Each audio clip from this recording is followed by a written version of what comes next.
Hello and welcome to the Cubbears Fan Report. And it was a late night last night as the Cubs out in the West went 11 innings, but they won 3-2. And that's 2 days in a row that they won by 1 point, 3-2. And the pitching's been good, although I have some concerns about the amount of walks they gave up. But it was a win for the Cubs anyway, and they had to come back in the ninth inning to do it.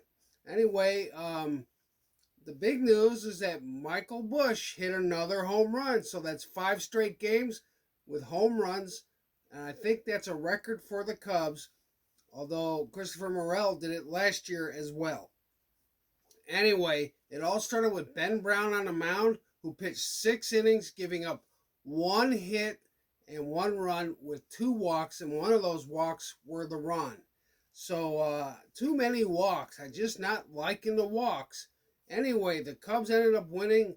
They had to bring in Drew Smiley, and he came in the 8th inning and gave up a run. Although he was locating the ball well, he just gave up a run. It just found the hole and scored a run.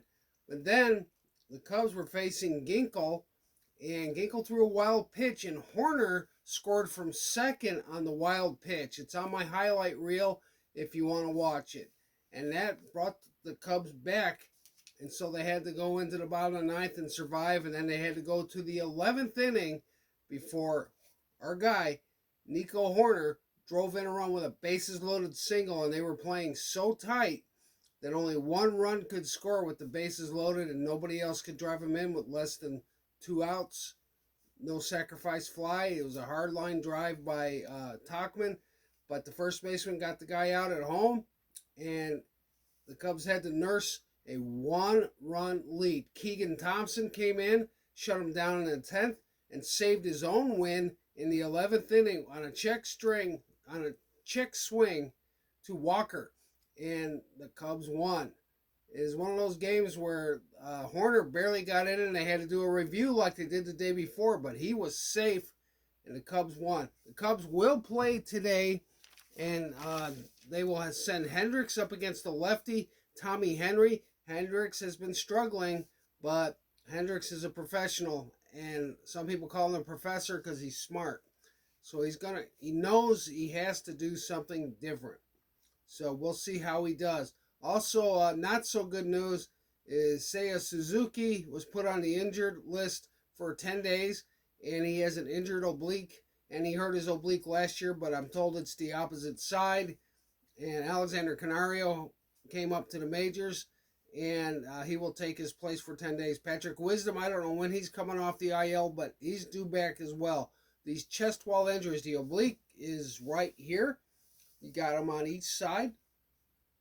And he hurt himself running, not twisting. Usually you hurt that muscle when you're twisting, but he was running to first base. They showed the replay, and he kind of pulled up lame with an oblique injury. Hopefully it'll get better because they didn't let it get any worse. This is the Cubbears Fan Report for April 16th. Thanks for tuning in. Like and subscribe. And I'm going to wish a happy birthday to my sister Christine out there in Hollywood. Somewhere out in California. I think it's Hollywood. But she actually lives in the town of Hawthorne. She probably didn't want me to say that. I have so many listeners, she's going to be mobbed. Anyway, she works in Hollywood. She used to work on a Dr. Phil show, so I'm proud of her. Christine, happy birthday, and I hope you have many more. This is the Cubbears Fan Report. Thanks for watching. Like and subscribe. And if you don't like, leave a vicious comment. Like, Christine, if you don't like the fact I said where you live, leave a comment. Tell me not to shut up. I don't care. Tell me what you got to tell me. Have a great day and enjoy the new, better weather. It's getting warm in Mississippi, so have a great day. Bye-bye.